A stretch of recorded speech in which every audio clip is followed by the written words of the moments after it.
Back to live show. నిన్న Christmas పండుగ సందర్భంగా ఆంధ్రప్రదేశ్ ముఖ్యమంత్రి చంద్రబాబు నాయుడు కొన్ని కార్యక్రమాల్లో పాల్గొన్నారు. అభివృద్ధి సంక్షేమమే ముఖ్య లక్ష్యాలుగా ప్రభుత్వం ముందుకెళ్తోంది. పేదరికం అనేది పూర్తిగా రాష్ట్రంలో నిర్మూలించడమే ధ్యేయంగా పెట్టుకుందని ప్రభుత్వం ఆయన కొన్ని కార్యక్రమాల గురించి ప్రస్తావించారు. అలాగే క్రిస్టియన్ సోదరులకు కొన్ని పథకాలు కూడా అక్కడ ప్రకటించడం జరిగింది. అయితే మరొక కార్యక్రమంలో పాల్గొన్న జగన్మోహన్ రెడ్డి, ప్రధాన ప్రతిపక్ష అధినేత జగన్మోహన్ రెడ్డి సీరియస్ కామెంట్స్ చేశారు. హత్య రాజకీయాలను ముఖ్యమంత్రి ప్రోత్సహిస్తున్నారు, తమ పార్టీకి చెందిన నాయకుల్ని హత్య చేయించడానికి సంబంధించి కార్యకర్తలకు ధైర్యం ఎక్కడి నుంచి వస్తోంది అని చెప్పి కూడా కీలకమైన కామెంట్స్ చేశారు. దీని మీద మాట్లాడదాం. ఇక ముఖ్యంగా మరొక 4-5 రోజులు మాత్రమే మిగిలింది. డిసెంబర్ 30 తర్వాత ఎటువంటి పరిస్థితి అందరూ ఎదురు చూస్తున్నారు. అయితే డిసెంబర్ 30 తర్వాత ఆంక్షలు పూర్తిగా ఎత్తివేస్తారు అని ఎదురు చూస్తున్న ప్రజలకు మాత్రం చేదువార్తే. ఖచ్చితంగా డిపాజిట్లకు సంబంధించి అలాగే విత్డ్రాలకు సంబంధించి ముఖ్యంగా ఆంక్షలు కొనసాగుతాయి. పూర్తిగా ఆంక్షలు ఎత్తేస్తే మా వల్ల కాదని ఇప్పటికే బ్యాంకులన్నీ కూడా మొరపెట్టుకుంటున్నట్టు తెలుస్తోంది. అలాగే కఠినంగా మరిన్ని నిర్ణయాలు ఉండబోతున్నాయి. తర్వాత స్టెప్ బినామీలకు సంబంధించి కఠిన చట్టం ఇప్పటికే చట్టమైనా నోటిఫై కాలేదు. దాన్ని నోటిఫై చేసి పూర్తి స్థాయిలో వాళ్ళందరి మీద ఉక్కుపాదం మోపుతాం నిన్న ఒకసారి మన్ కీ బాత్ లో ప్రధాని స్పష్టం చేశారు. ఈ అంశాల మీద లైవ్ షోలో మాట్లాడదాం. మనతో పాటు రవిచంద్రారెడ్డి గారు, ఆంధ్రప్రదేశ్ కాంగ్రెస్ సీనియర్ నాయకులు, పార్టీ ప్రధాన కార్యదర్శి జాయిన్ అవుతున్నారు. రామకోటయ్య గారు, ఆంధ్రప్రదేశ్ బీజేపీ సీనియర్ నాయకులు, ESIC central board member. Karumuri Nageswara Rao గారు, మాజీ ఎమ్మెల్యే, వైఎస్ఆర్సీపీ సీనియర్ నాయకులు. దివి శివరాం గారు, మాజీ MLA, Andhra Pradesh Telugu Desam party senior నాయకులు. రైట్, నాగేశ్వరరావు గారు, ముందు జగన్మోహన్ రెడ్డి గారి కామెంట్స్ మాట్లాడుకున్నాం. నిన్న క్రిస్మస్ సందర్భంగా ముఖ్యమంత్రి ప్రభుత్వం ఏ రకంగా పథకాలతో ముందుకెళ్తోంది, బడుగు బలహీన వర్గాల కోసం ఏమేం చేస్తోంది, పేదరికాన్ని పూర్తిగా నిర్మూలించాలంటే నేను ఒక్కడే కాదు మీరందరూ నాతో కలిసి వస్తే మనం ఆ కార్యక్రమాలు ముందుకు తీసుకెళ్దాం అన్నారు. ఇదొక ఆస్పెక్ట్. అయితే జగన్మోహన్ రెడ్డి గారు హత్యా రాజకీయాలు ప్రోత్సహిస్తున్నారు ముఖ్యమంత్రి అని చాలా సీరియస్ కామెంట్ చేయడాన్ని ఎట్లా చూడాలి? అంటే ఒక ఎంపీటీసీ హత్యకు ప్రభుత్వాధినేతకు ఏ విధంగా సంబంధం ఉండి ఉండొచ్చు? తండ్రి, ఒక కుటుంబానికి తండ్రి ఆ పిల్లల్ని సన్మార్గంలో, చక్కని మార్గంలో నడిపించుకుంటే అన్ని కరెక్ట్గా ఉంటాయి. కానీ ఈయన ముఖ్యమంత్రి అయిన వెంటనే తొలిగా కలెక్టర్ల మీటింగ్లో మా వాళ్ళని వెనకేసుకురండి, మా వాళ్ళని చూడండి, మా వాళ్ళని జాగ్రత్తగా చూడండి అని ఫస్ట్ చెప్పడం జరిగింది. మళ్ళీ మొన్న కూడా చెప్పడం జరిగింది. మీకు దీనికి నిదర్శనం ఎవరినైనా కొట్టొచ్చు, ఎవరినైనా ఇది చేయొచ్చు అన్న దానికి వనజాక్షి ఎంఆర్ఓగా పనిచేస్తున్న ఆవిడ్ని మీద కొట్టి దౌర్జన్యం చేస్తే దాన్ని పంచాయతీ, ఒక ఊర్లో పంచాయతీ చేస్తున్నట్టుగా ఒక సీఎం వీళ్ళిద్దరిని పిలిపించుకుని పంచాయతీ చేసి ఆమెనే మళ్ళీ తిట్టి పంపించే కార్యక్రమం చేసి ఆయన ప్రోత్సహించాడు. ఆయన మళ్ళీ అంగన్వాడీ టీచర్ని దుర్భాషలాడి తిడితే వాళ్ళు నల్ల చీరలు కట్టుకుని వచ్చి 15 రోజులు ధర్నా ఎన్ని చేశారు, ఏమీ పట్టించుకోలేదు. తర్వాత మళ్ళీ అటవీ శాఖ ఆఫీసర్లు కొడితే ఏమీ పట్టించుకోలేదు. మొన్న మీ జర్నలిస్టులను కొట్టాడు. మీ జర్నలిస్టులు ఈ రోజుకి రోడ్డెక్కి చేస్తా ఉన్నారు. కనీసం అరెస్ట్ కూడా చేయలేదు. మొన్న కేసు రిజిస్టర్ చేశారు. అది ఎవరి ప్రోత్సాహం? ఒక అంగన్వాడీ టీచర్లు వేలాది మంది రోడ్డు మీద ధర్నా చేస్తా ఉంటే ఆ నెక్స్ట్ డే ఆ కాన్స్టిట్యున్సీకి వచ్చాడు సీఎం గారు. మా వాడు గొప్ప నాయకుడు, చాలా గొప్ప అంటే ఆయన ప్రోత్సహిస్తున్నట్టు కాదా? ఇవాళ ఇసుక, మట్టి అన్ని దౌర్జన్యం, దోపిడీ. మా వెస్ట్ గోదావరిలో ఇప్పటి వరకు 9 మర్డర్లు అయినాయి. ఎప్పుడు మర్డర్ అన్నది చూడండి ఎరగంది. మేము హెడ్ క్వార్టర్లో పగలు మర్డర్లు చేస్తున్నారు. ఎవరు చేస్తున్నారు? అట్లా కాదు. ఇప్పుడు రాష్ట్రంలో జరిగే ఏ ఇన్సిడెంట్ కైనా లేకపోతే అక్కడ లోకల్ గా ఉండే అనేక ఈక్వేషన్స్ మూలా జరిగే ఇన్సిడెంట్ అన్నిటికీ మీరు ఎట్లా ముడిపడతారు? అవునండి, మీకు ఒకటి నిదర్శనం నేను చెప్పాను. అంటే అది ఒక ఇంటి పెద్ద అయిన వాడు అది కంట్రోల్ గా గట్టిగా ఉంటే ఏది జరగదు. ఇవాళ మొత్తం కంప్లీట్ వదిలేశాడు ఆయన. ఏమైనా చేయండి, ఏదైనా చేయండి, ఏదో రకంగా మన పార్టీలోకి రాకూడదు, నయాన భయాన భయపెట్టి. ఒక్కటి కాదు, అరాచకం రాజ్యం వెళ్తుంది. మీకు ఇంకా తెలియదు. మీరు రవిచంద్ర రెడ్డి గారు ఒకటి రాజకీయం కోసం చాలా విమర్శలు చేసుకోవచ్చు. చంద్రబాబు నాయుడు గారు, జగన్మోహన్ రెడ్డి గారు అనేక సార్లు విమర్శలు చేసుకున్నారు. ప్రభుత్వం అభివృద్ధిలో ముందుకు తీసుకెళ్దాం అనుకుంటే రాష్ట్రాన్ని అడ్డుకుంటోందని, లేకపోతే ఇట్లాంటి ఉన్మాద పార్టీలు అవసరమా, ఇట్లాంటి కామెంట్స్ ప్రభుత్వ అధినేత చేశారు. జగన్మోహన్ రెడ్డి కూడా టాడా కేసులు పెట్టాలి, లేకపోతే కాలర్లు పెట్టి అడగాలని అడిగారు. అయితే హత్యా రాజకీయాలు అనేది ఒక సీరియస్ కామెంట్ కదా? అట్లాంటి పరిస్థితి నిజంగా ఉందా? గతంలో ఎప్పుడో ఫ్యాక్షన్ రాజకీయాలు, హత్యా రాజకీయాలు మాట్లాడుకునే మాటలు మళ్ళీ ఇప్పుడు కొత్తగా ఎందుకు తెర మీదకి వస్తున్నాయి? అంటే హత్యా రాజకీయాలంటే ముఖ్యంగా మీరు అన్నట్టు ఆయా లోకల్ సామాజిక పరిస్థితులను బట్టి, ఆ వర్గాలను బట్టి ఏదైనా జరుగున్నప్పటికీ ముఖ్యంగా హత్యా రాజకీయాలని మేము అనం. కానీ సెటిల్మెంట్ రాజకీయాలు మాత్రం ఖచ్చితంగా చంద్రబాబు నాయుడు గారు చేస్తూ ఉన్నారు. సెటిల్మెంట్ రాజకీయాలు అనే దానికి 2 రోజుల ముందు జరిగిన సంఘటన మనకు ఒక నిదర్శనం. జానీ మోహన్ గారు ఏదైతే జడ్పీ చైర్మన్ గా ఉన్న ఆమెని ముఖ్యంగా రావెల కిషోర్ బాబు విషయంలో జరిగిన విషయాన్ని ఆ ప్రాణభయం ఉందని చెప్తే 3 సభ్యులతో ఒక కమిటీ వేస్తారు వెంటనే. అంటే ఒక మైనారిటీ మహిళ ముస్లిం సంఘాలన్నీ వచ్చి రోడ్లు ఎక్కిన తర్వాత నేను చెప్తాను, ముఖ్యంగా మైనారిటీ సంఘాలని రోడ్లు ఎక్కిందా కనీసం ఆ కేసు కూడా రిజిస్టర్ కాలేదు. ఆ కేసు రిజిస్టర్ కాకపోవడం అంటే మంత్రికి అగెనిస్ట్ గా ఉన్నారు. రావెల్ కిషోర్ బాబు గారి విషయంలో గతంలో కూడా వాళ్ళ అబ్బాయి విషయంలో కూడా ఒకసారి మైనారిటీల మీద హైదరాబాద్ లో ఏం జరిగిందో దాని కేసును ఏ విధంగా పరిష్కారం చేశారో మనం చూసాం. అంటే అప్పుడు ఒక సెటిల్మెంట్ చేశారు. రావెల్ కిషోర్ బాబు గారి కోసం డబుల్ ధమాకా అన్నట్టు కొడుకు ఒకసారి సెటిల్మెంట్ చేస్తే నాన్నగారికి ఒకసారి సెటిల్మెంట్ చేయడం జరిగింది, ముఖ్యంగా మైనారిటీల విషయంలోనే. ఎందుకు అంత ప్రేమ రావెల్ కిషోర్ బాబు గారు అంటే చంద్రబాబు నాయుడు గారికి? మరి ఆయన వర్గాన్ని లేకపోతే ఆయన మంత్రివర్గాన్ని లేకపోతే ఆయన ఎమ్మెల్యేలని వాళ్ళు కాపాడుకోవడం కోసం ఎవరి మీద ఏ దాడులు జరిగినప్పటికీ చిన్న విచారణ సంఘం పేరుతో 2-3 సభ్యులతో వేయటం, వాళ్ళకి వ్యతిరేకంగా ఎవరైనా కంప్లైంట్ ఇవ్వడానికి పోయినా కంప్లైంట్ రిజిస్టర్ చేయకపోవటం, దాని మీద సరైన చర్యలు లేకపోవటం, ముఖ్యమంత్రి స్థాయిలో ఇన్వాల్వ్ అయ్యి మరి సెటిల్మెంట్లు 2-3 రోజుల్లోనే జరిగే విధంగా వాళ్ళనే భయభ్రాంతులను చేసి తిరిగి వాళ్ళ ద్వారానే మాకంతా సెటిల్ అయిపోయింది, మేమంతా పరిష్కారం చేసుకున్నామని ఏదైతే చెప్తున్నారో ఈ విధంగా అణిచివేత ధోరణి, ముఖ్యంగా దీన్నే సెటిల్మెంట్ రాజకీయాలు అంటున్నాం మేము, హత్య రాజకీయాలు. ఏకీభవించకపోయినప్పటికీ ఆయా లోకల్ పరిస్థితుల వల్ల ఆ విధమైన కామెంట్ ఏమైనా వచ్చిందేమో. మేమైతే చంద్రబాబు నాయుడు గారు ఖచ్చితంగా సెటిల్మెంట్ రాజకీయాలు చేస్తున్నారని ఖచ్చితంగా చెప్పగలం. దానికి సాక్ష్యం నేను చెప్పిన ఎగ్జాంపులే. ముఖ్యంగా ఏదైతే ఉందో ఒకటి కాదు, మీరు చూడండి ఆ వనజాక్షి గారి విషయంలో కూడా ఇప్పుడు చెప్పిన విషయం కానీ అదొక సెటిల్మెంట్ రాజకీయం. నయానా భయానా ముఖ్యంగా ఇప్పుడు జానీమోహన్ గారు కానివ్వండి, ఏదైనా కానివ్వండి, ముఖ్యంగా సెటిల్మెంట్ రాజకీయాలు మాత్రం తెలుగుదేశం ఖచ్చితంగా పాటిస్తూ ఉంది. ముఖ్యంగా వాళ్ళ కార్యకర్తల్ని, వాళ్ళ ఎమ్మెల్యేలని, వాళ్ళ మంత్రుల్ని కాపాడుకునే దానికోసం న్యాయం జరగాల్సిన దగ్గర న్యాయం చేయాల్సిన పెద్ద మనిషిగా ఉన్న ముఖ్యమంత్రి గారే సాక్షాత్ ఇన్వాల్వ్ అవుతున్నారేమో అని మా అనుమానం.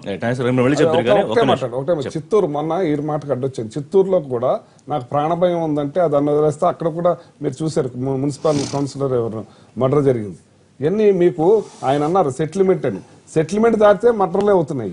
రైట్, మీరెట్లా చూసారు రామకోటయ్య గారు? అంటే అట్లాంటి పరిస్థితికి నిజంగా రాజకీయాలు వెళ్ళిపోతున్నాయా, లేకపోతే రాజకీయ విమర్శల కోసం అట్లాంటి కామెంట్స్ చేయాల్సి వస్తుంది అనుకోవాలా?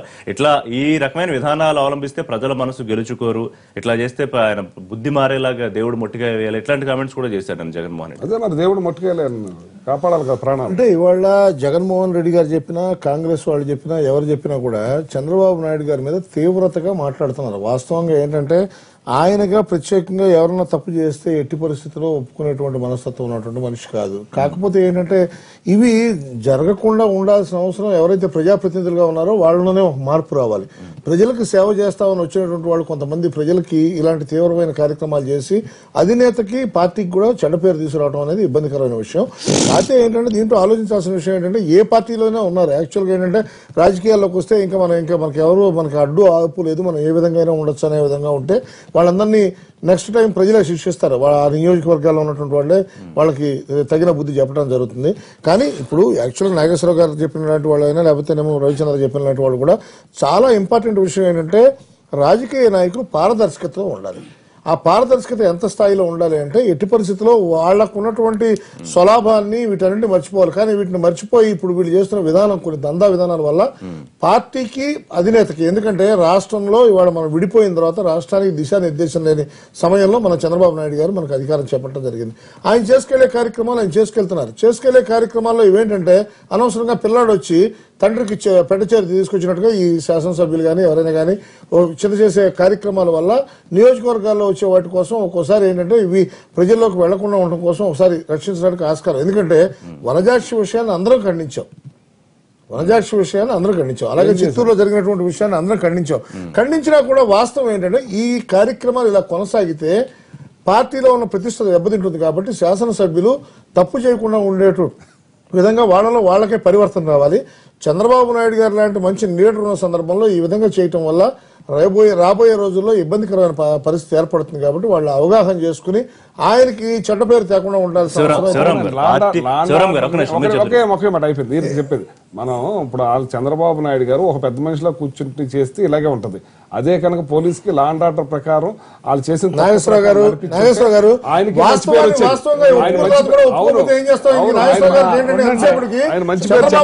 చేతిలో కొరడా తీసుకుని శాసనసభ్యులు కొట్టాలని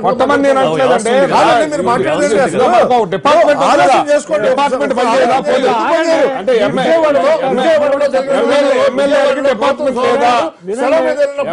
డిపార్ట్మెంట్ లేదా మనీ ట్రాన్సాక్షన్ ఇబ్బంది వచ్చినప్పుడు అన్ని సీఎంఏ చేస్తారా? ఎక్కడో ఇది జరిగిందని సీఎం సెటిల్మెంట్ లో కూర్చుంటే ఎలాగా ఉంటారు? సీఎం ఎప్పుడు సెటిల్మెంట్ లో కూర్చోలేరు. అప్పుడు కూర్చోలేదు. వనజాక్షి విషయంలో నేను చెప్పేది మా పార్టీకి సంబంధం లేదు. వనజాక్షి విషయంలో ఏం చేశారు? వనజాక్షి విషయంలో ఆవిడ అమ్మ నీకు ఆయనే కూర్చోబెట్టి పిలిచి చేశారు. అది ఎందుకు చేయాలన్నా డిపార్ట్మెంట్ డిపార్ట్మెంట్ చేయాలి కదండి. ఎంతసేపటికి నల్ల కళ్ళద్దాలు డిపార్ట్మెంట్ చేయాలి కదా, ఆయనే చేయాలంటే. ఒక మాట అండి, నాకు నేను స్టూడెంట్ డేస్ హౌస్ సర్జన్ చేసినప్పటి నుంచి చంద్రబాబు గారు పర్సనల్ గా తెలుసు అండి, దగ్గర వెరీ క్లోజ్ గాను.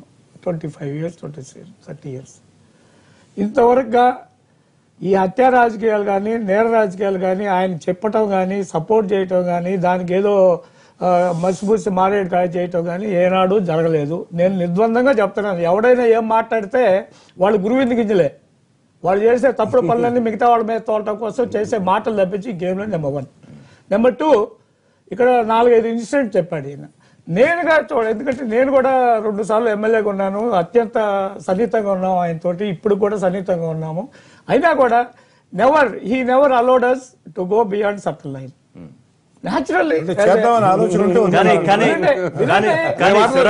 కానీ శివరాం గారు కొంతమంది చికాకు పడుతున్నారా? ఈ మధ్య క్రమశిక్షణ కొంత లోపించిందా? అధినేతను చికాకు నేను పడుతున్నారా? ఒక మాట చెప్తాను, ఈయన కొన్ని విషయాలు చెప్పారు. వనజాక్షి గారు ఇవన్నీ నేను పర్సనల్ గా చూడలేదు, కానీ ఆవిడ ఇష్యూ కాదు దాని మీద. తర్వాత నిన్న వాళ్ళు మన జడ్పీ చైర్మన్ పర్సన్ గారు ఎవరో ఒక ఎంపీటీసీ ఆవిడ స్టేట్మెంట్ చదివారా? Read that. మా పార్టీ వాళ్ళు కాక మీరు ఎక్కడ ఉంటారు? అయిపోయిందండి, మునిగిపోయారులేండి. ఇంకా తర్వాత చూద్దాము, అది ప్రజలు చేస్తారు, చేస్తారు ప్రజలే. అలాగా సార్, ఒక్క మాటేనండి, ఆవిడ స్టేట్మెంట్ నేను చదివాను. నాకు పర్సనల్ గా ఆవిడ పరిచయం లేదు. రాహుల్ కిషోర్ బాబు గారు మాకు ఇన్ఛార్జ్ మంత్రి గారు నాకు బాగా పరిచయము. నేను మాకు తెలిసినంత వరకు ఆయన మామూలుగా మాతోటి మర్యాదగానే ఉంటాడు. అక్కడ ఆవిడ ఇచ్చిన స్టేట్మెంట్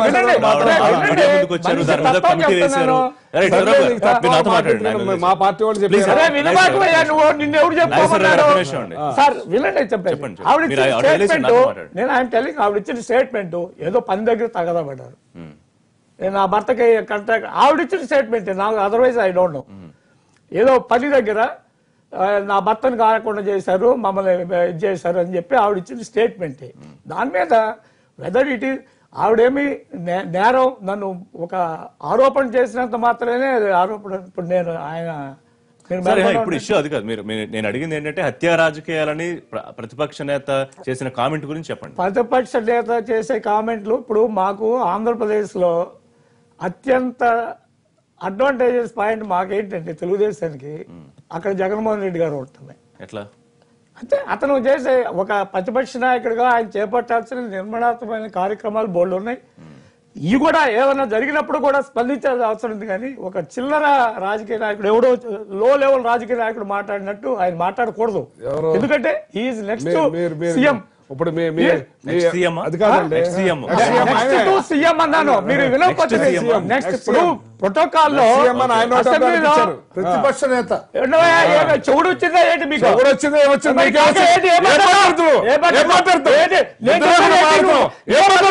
ఇదే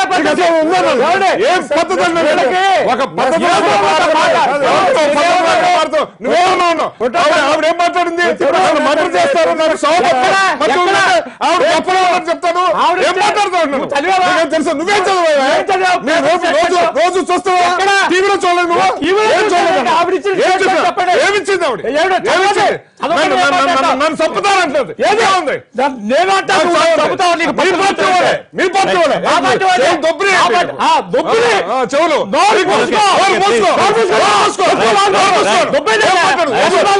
రాజకీయ జగన్ ని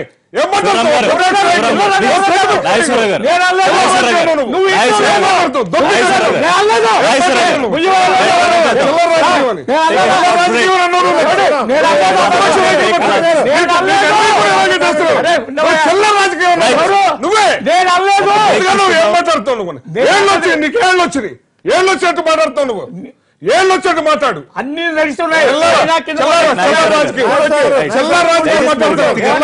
ఎందుకు వ్యక్తిగత ఆరోపణలు చేసుకుంటున్నారు? ఏమండి ఏం మాట్లాడుతున్నాడు? పద్ధతి పాటు లేకుండా సాక్షాత్తు మర్డర్ చేస్తాను, నాకు భయం వేస్తుందని అంటే చెప్తే అయిపోయింది కదా. చాలా ఏమీ లేదని చెప్పాడు. ప్రెస్ మీట్ పెట్టింది, ఎవరో వచ్చారు. అవునండి, సెటిల్మెంట్లు అన్ని సెటిల్మెంట్లు అండి. మీడియా ముందు ఏం మాట్లాడుతున్నారు?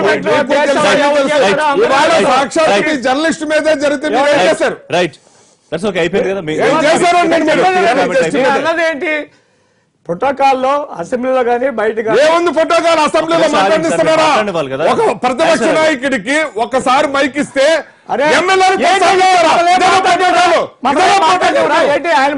ప్రతిపక్ష నాయకుడు మాట్లాడిస్తున్నారా? మీరు గొంతు నొక్కే పనిచేస్తున్నారు. అసెంబ్లీలో ఎవరు వాడుకోలేదో, వచ్చిన అవకాశాన్ని ఎవరు వాడుకోలేదో దేశం ఎవరిచ్చారు ఇస్తానికి? వన్ సైడ్ చూస్తున్నారు కదా. రోజాని ఏం చేస్తారు, మోహన్ ఏం చేస్తారు, ఎవరిని ఏం చేస్తారు? వన్ సైడ్ గా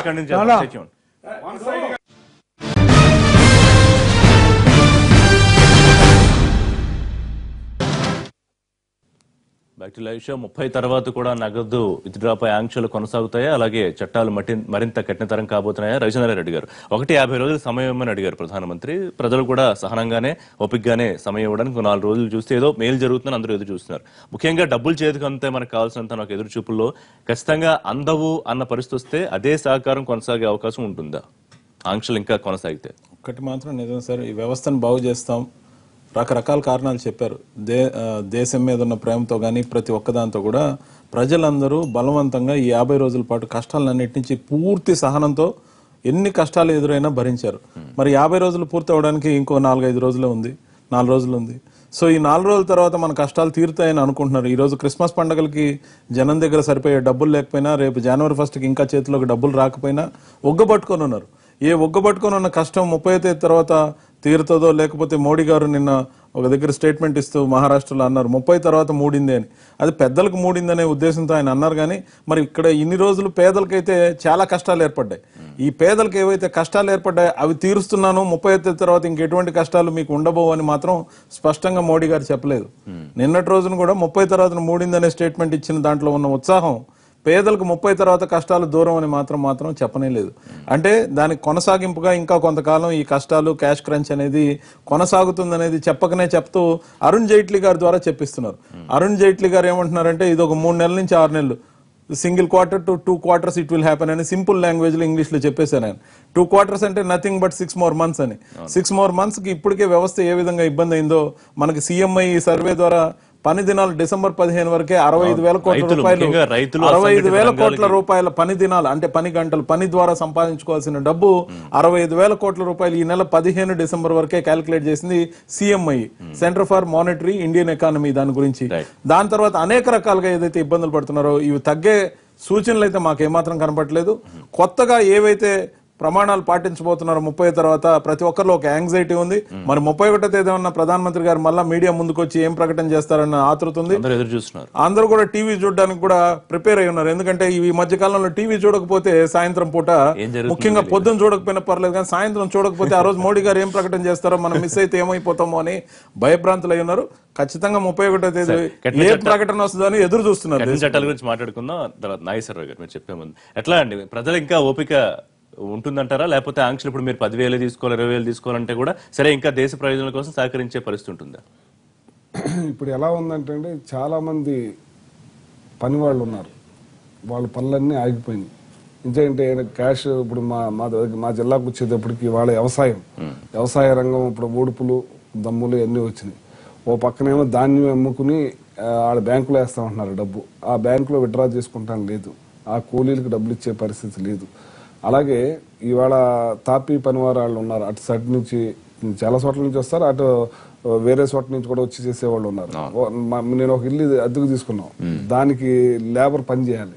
వాళ్ళు మీరు డబ్బులు ఇవ్వకపోయినా పర్వాలేదు, మీరు ముందు భోజనం పెడితే మేము వచ్చి పని చేస్తామండి, భోజనం పెట్టండి మాకు చాలా అంటే ఇవాళ ఆకలికి అలమటించే రోజులు కూడా వచ్చేసినాయి. ఇక 31 తర్వాత కూడా ఇదే పరిస్థితి. అంటే ఇప్పుడు దాకా ఒగ్గపెట్టుకున్నారు, బాధ పళ్ళల్లో దాచుకుని కష్టపడుతున్నారు. ఏదో ప్రధానమంత్రి గారు ఏదో చేస్తారు, ఇది చేస్తారు, మన ఖాతాల్లో కూడా కొంత ఇది ఎలక్షన్ టైంలో ఏదో చెప్పారు, నేను నల్లధనాన్ని తీసుకొచ్చేస్తాను, ప్రతి మనిషికి 15 లక్షల ఖాతాల్లోకి వచ్చేస్తాను. నిజంగానే ఎంతో కొంత పడుతుందని ఆశతో ఉన్నారు. ఆశతో ఉన్నారు. ఇప్పుడు వాళ్ళు ఒప్పుకోబెట్టుకుని బాధ భరించి 31 తర్వాత మన అకౌంట్స్ లోకి ఏదో డబ్బు వచ్చేస్తుంది, ఆయన ఏదో జన్ధన్ ఖాతాలు ఓపెన్ చేయించండి, అది చేయించండి అని చెప్పున్నారు. అప్పుడు ఇవన్నీ కూడా ఆశలు వాళ్ళలో ఉండి ఓపికగా అలా ఉన్నారు. 37 తర్వాత కూడా ఇదే కొనసాగుతుంది అంటే మాత్రం ఇంకా ఆకలి కేకలు అవుతాయండి.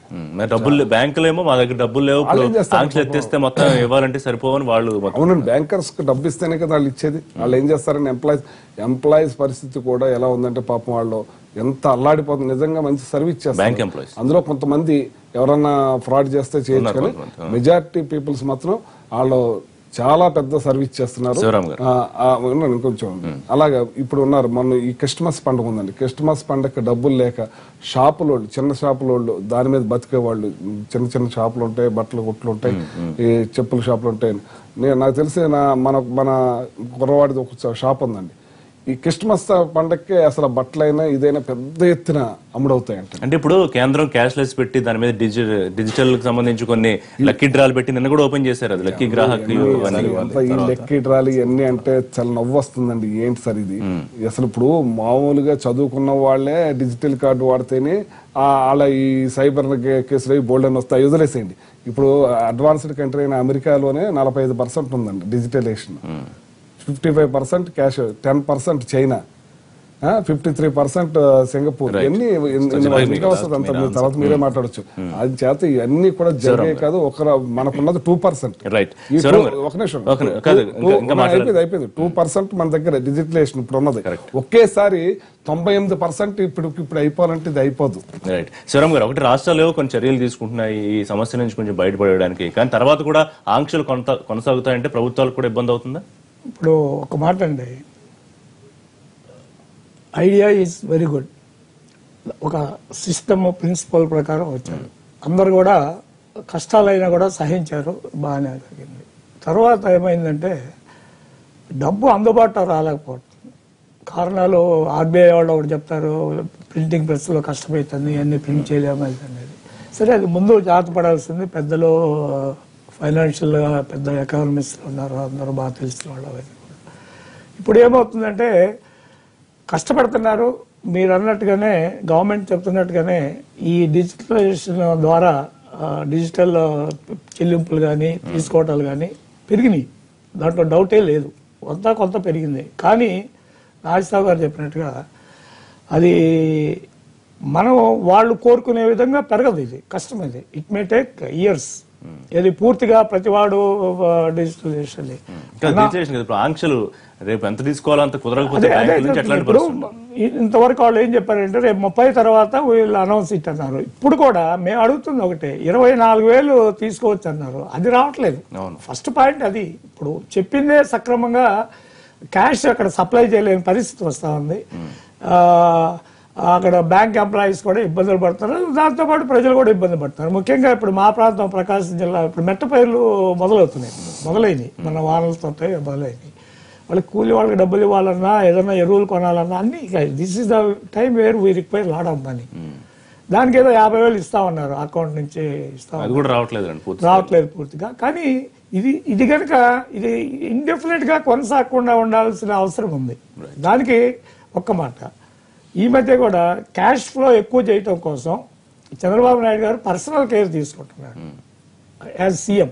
నేనే ఇండివిజువల్ కాదు, పర్సనల్ కేర్ తీసుకొని సెంట్రల్ గవర్నమెంట్ అరుణ్ జైట్లీ గారితో కానీ ఆర్బీఐ వాళ్ళతో కానీ మాట్లాడి వీళ్ళంత మ్యాక్సిమం తీసుకురావటం. ఐ థింక్ కేసీఆర్ గారు కూడా అదే చేస్తున్నట్టుగా కనిపిస్తాం. ఈ విధంగా ఇంకా ఇన్ఫ్యూజ్ చేయాలా మనీ కనుక చేస్తే తర్వాత దీని మీద ఏం ఆంక్షలు వస్తాయి, ఏమి చేస్తాయి అనేది తర్వాత చూసుకోవచ్చు. రామకోట గారు, మనీ అవైలబుల్ ఉండే పరిస్థితి రావాలి. అది ఇది భారతదేశంలో ఒక విచిత్రమైన పరిస్థితి ఏర్పడింది. ఏంటంటే ఇలాంటి కార్యక్రమం ఇంతకుముందు తీసుకోలేదు. 50 రోజులు నాకు సమయం ఇవ్వండి, మీ అందరి వద్ద సదస్సు వంచి నమస్కరిస్తున్నాను, నాకు ఒక అవకాశం ఇవ్వండి అని ప్రధానమంత్రి పొజిషన్లో ఉన్నటువంటి వ్యక్తి అడగటం. దానికి ప్రజలందరూ కూడా ఇప్పుడు మన నాగేశ్వర గారు చెప్పినా, లేకపోతేనేమో శివరామ్ గారు చెప్పినా, రవిచంద్ర చెప్పినా కూడా దీన్ని స్వాగతించారు అందరూ. స్వాగతించిన తర్వాత ఇబ్బందికరమైన పరిస్థితి వస్తుందని ముందు ఎందుకు చెప్పడం జరిగింది అంటే, ఒక నోటు ప్రింట్ చేయడానికి 21 రోజులు పడుతుంది.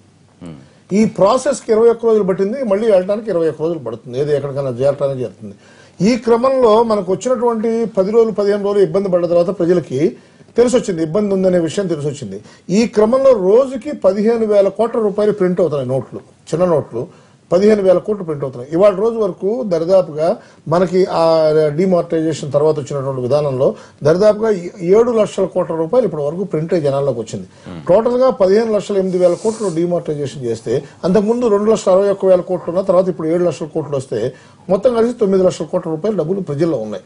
అయితే ఇప్పుడు ఏంటంటే ప్రజల్లో ప్రాబ్లం ఏంటంటే ఒకవేళ ఏదైనా కారణాలు ఉల్లిపాయలు మనకు దొరకట్లేదనే ఆలోచన ఉంటే కనుక ఉల్లిపాయలు తీసుకెళ్లి 10 కేజీలు మనకు నెలకు కిలోన్నర 2 కిలోలు ఉల్లిపాయలు పడ్డాయి అనుకోండి, లేకపోతే 3 కిలోలు ఉల్లిపాయలు అనుకోండి, 5 నెలలు ఉల్లిపాయలు దాచుకోవడం మనకు అలవాటైనటువంటి విధానం.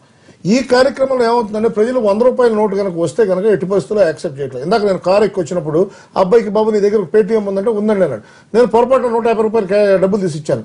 పేటీఎం ఉంది కదా, పేటీఎంలో డబ్బులు కొడతారంటే కాదండి నాకు డబ్బులే కావాలని. ఎందుకంటే ప్రజలకి ఆ డబ్బు మీద దొరకదు, ఇది ఇబ్బందికరమైన పరిస్థితి అనగానే ప్రజల్లోకి ఇది అవట్లేదు. ఇంతకు ముందు ఉన్నటువంటి డబ్బు యాజిటీజ్ గా రావటానికి 60% మనీ ప్రజల్లోకి వచ్చింది. కానీ ఏమవుతుంది, ఎవరికి వాళ్ళు ఇప్పుడు శేఖర్ రెడ్డి లాంటి వాళ్ళు కొంతమంది దాచుకోవటం, అదేవిధంగా ఎక్కడెక్కడి నుంచో విపరీతంగా కలెక్ట్ చేసి లోపల పెట్టేసుకోవడం వల్ల ఏంటంటే ప్రజల్లో ఒక అనుమానం వచ్చింది.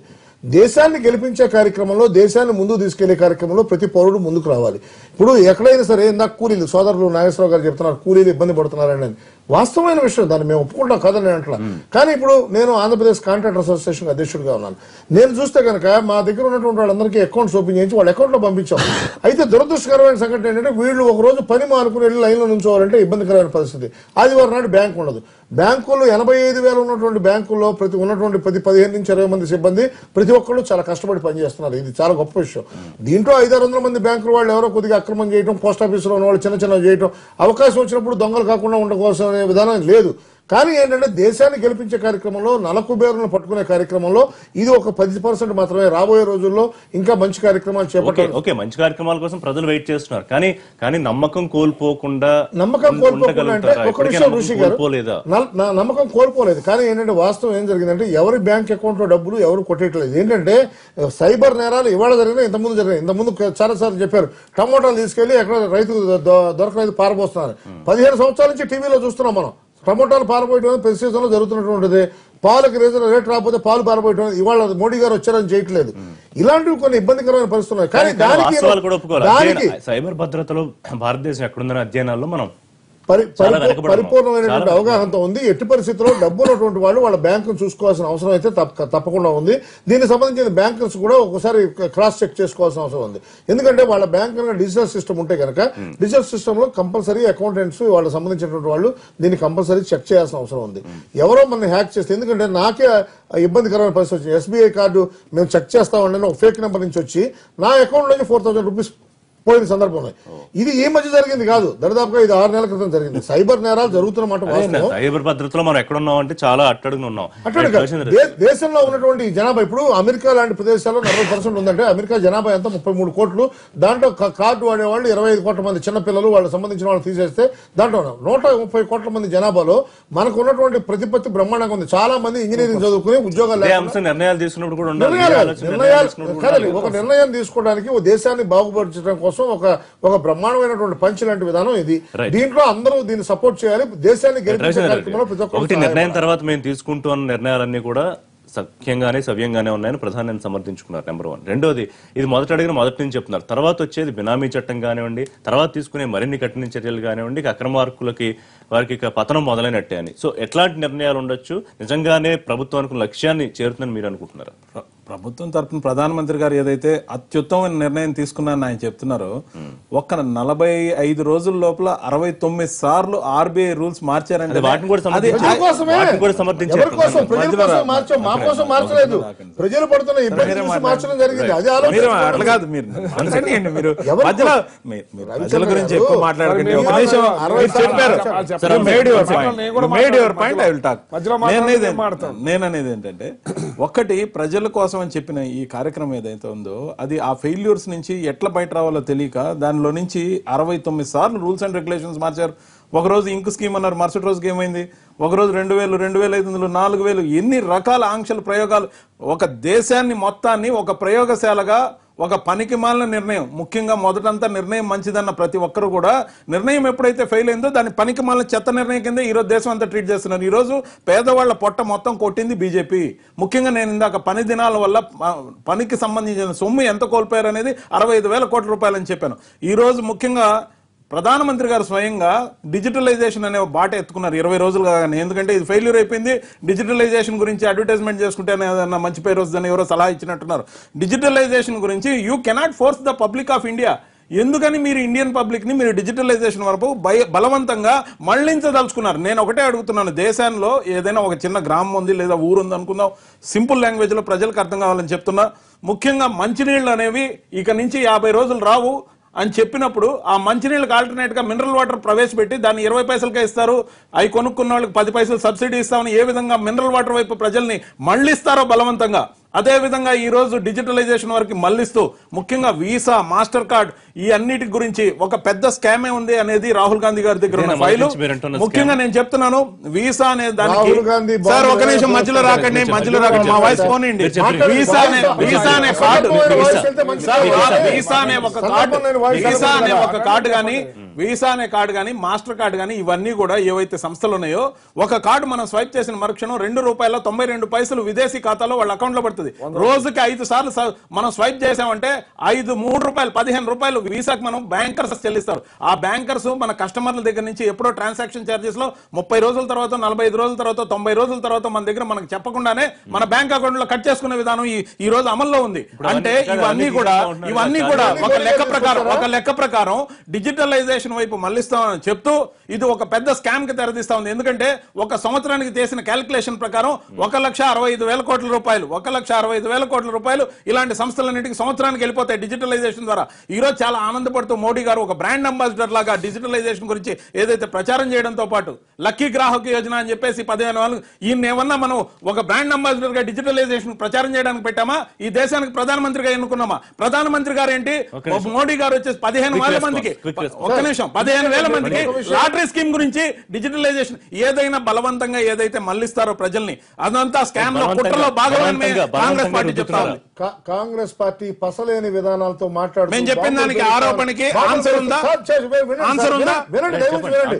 వీసా కార్డులు, మాస్టర్ కార్డులు, లేకపోతే ఈ కార్డులన్నీ మోడీ గారు వచ్చిన తర్వాత వచ్చినాయా? 15 ఏళ్ల నుంచి ఉన్నాయా అండి? మరి అర్జెంట్ గా మీరు ఎందుకు మళ్ళిస్తున్నారు? ఆ రోజున ఉన్నటువంటి వాళ్ళు ఎవరు? ఇవాళ మీరు అర్జెంట్ గా ఎందుకు మళ్ళిస్తున్నారు? ఎస్బీఐ కార్డు వాడుకోతున్నారు. ఎస్బీఐ జియో పేకి ఇచ్చారు కదా, జియోకి ఇచ్చేసారు. ఈ రోజు ఇండియన్ కార్డు ఎస్బీఐ ని జియోకి ఇచ్చేసారు. అంటే మనకు కావాల్సిన మొదటి నుంచి కాంగ్రెస్ ఇది పెద్ద స్కామ్, 100% స్కామ్, ₹1,00,000 కోట్ల పైన స్కామ్.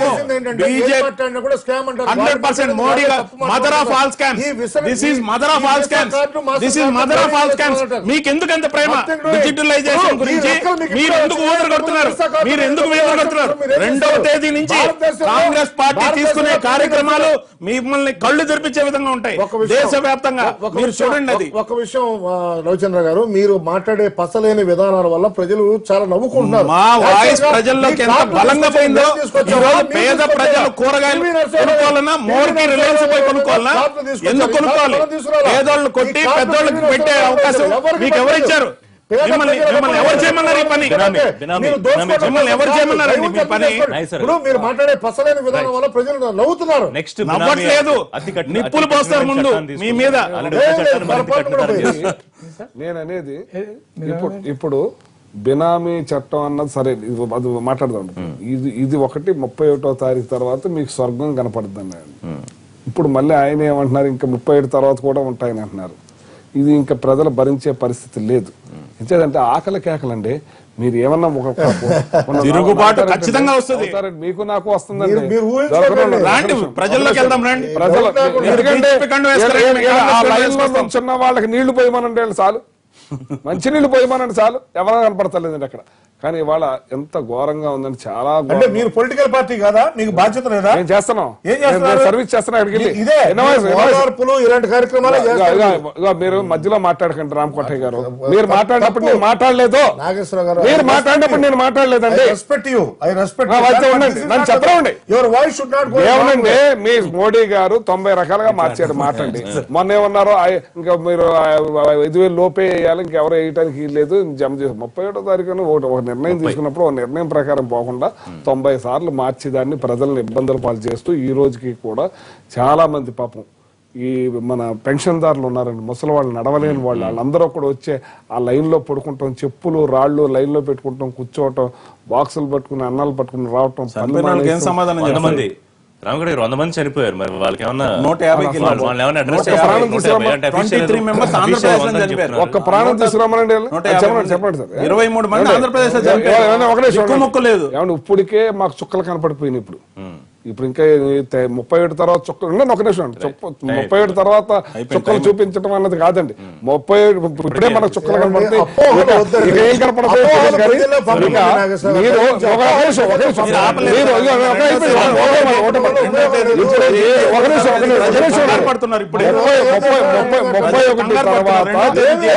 చెప్పండి, మీరు క్రిస్మస్ కి డబ్బులు ప్రజల్ని 31 స్వర్గమే అన్నారు. అది వదిలేండి. అది కాకుండా ఇది ఇది ఇది అవ్వలేదు, మళ్ళీ చుక్కలు చూపిస్తానంటున్నారు. ఇది ఒకటే మాట్లాడు, ప్రజాస్వామ్య దేశం ఇది, ప్రజలకు అనుగుణంగా ఉండాలి, ప్రజలను ఇబ్బంది పనులు చేయొద్దు మీరు. ఇప్పుడు ఒకటేనండి, 30 తర్వాత అయినా సరే కొంత ఈజ్ చేయాలి మోడీ గారు. మరి వాట్ ఎవర్ డెసిషన్స్ ఈ టేక్స్, ఇంకా ఫర్దర్ బినామీల్ని క్యాన్సిల్ చేయాలా, లేకపోతే బ్లాక్ మనీని ఇంకా వాటి మీద అభ్యంతరాలు ఏం లేవు కదా, దాని మీద ఎలాంటి ప్రాబ్లం లేదు. ఓన్లీ థింగ్ ఏంటంటే అకౌంట్, బ్యాంక్ లో ఉన్న అకౌంట్ యూజ్ చేయాలా, సచ్ దట్ మామూలు సామాన్య ప్రజలు బ్యాంకులో ఉన్న వాళ్ళు ఒక్కసారి మొత్తం డబ్బులు తీసుకోవాలి, తీసుకోరు, అవసరమైన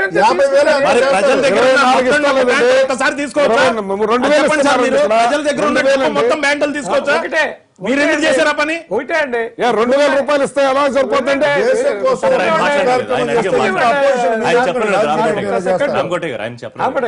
ఇప్పుడు మేము అడిగేది ఒకటే, మేము వి సపోర్ట్ మోడీ. ఇది ఆయన నిర్ణయాలు, intention there are very good. దాన్ని ఇంప్లిమెంటేషన్ లో కొంచెం ప్రాబ్లం వచ్చింది, కొంచెం కాదు సత్యాంత ప్రాబ్లం. సరే అదే అదే చెప్తాము, సత్యాంత ప్రాబ్లమే వచ్చింది చాలా వరకు కొంతమందికి. కాబట్టి దాన్ని కరెక్ట్ చేసుకొని రేపు 30 తర్వాత అయినా సరే ఫ్లో, మనీ ఫ్లో అవసరమైన చోట రిలీజ్ చేయాలా, లేకపోతే కష్టమవుతుంది అనేది. 4 రోజుల తర్వాత పరిస్థితి ఎలా ఉంటుందో చూద్దాం. Thank you very much Shivaram గారు, థ్యాంక్ యూ నాగేశ్వరరావు గారు, థ్యాంక్ యూ రామగుట్టే గారు, రవిచంద్ర రెడ్డి గారు. ఇది వాళ్ళ లైవ్ షో. రేపటి లైవ్ షోలో మళ్ళీ కలుద్దాం. Keep watching TV.